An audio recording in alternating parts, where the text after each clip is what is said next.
अगर तुम यह चाहते हो कि तुम्हारा शरीर स्वस्थ हो तो केवल सोचने से कुछ नहीं होगा। तुम्हें रोज व्यायाम करना होगा, सही भोजन करना होगा, आलस्य छोड़ना होगा। यही अनुशासन है।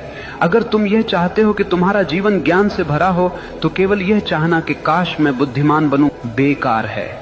तुम्हें किताबें पढ़नी होंगी, ध्यान करना होगा, अपने भीतर प्रश्नों को गहराई से देखना होगा। यही अनुशासन है।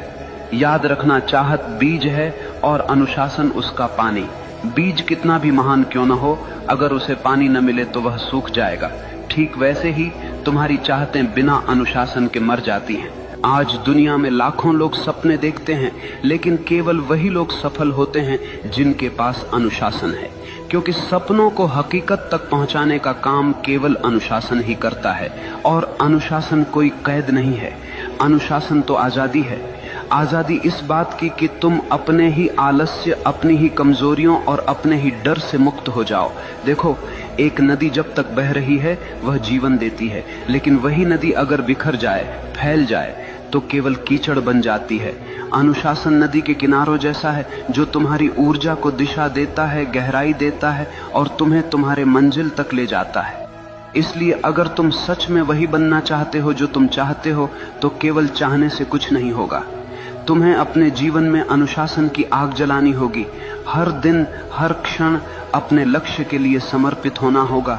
और जब चाहत और अनुशासन मिलते हैं तो चमत्कार होता है। तब मनुष्य वही बनता है जो वह चाहता है। मनुष्य वही बनता है जो वह गहराई से चाहता है। लेकिन याद रखना, यह जीवन कोई खेल नहीं है, यह तुम्हारी चेतना की यात्रा है।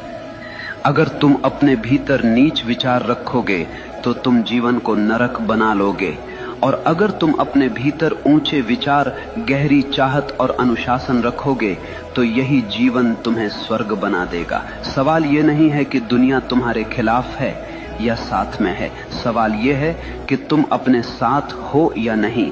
अगर तुम अपने विचारों, अपनी चाहतों और अपने अनुशासन के साथ खड़े हो तो दुनिया की कोई ताकत तुम्हें रोक नहीं सकती। याद रखना, भाग्य बाहर से नहीं आता, भाग्य तुम्हारे भीतर से जन्म लेता है। जैसे तुम सोचते हो, जैसे तुम चाहते हो, जैसे तुम जीते हो, वही तुम्हारा भविष्य बनता है। तो उठो, अपने डर को छोड़ो, अपने संदेह को जलाओ, अपनी चाहत को इतना गहरा बना लो कि वह तुम्हारी हर सांस में समा जाए, और फिर देखना पूरा ब्रह्मांड तुम्हारे रास्ते को साफ करने लगेगा।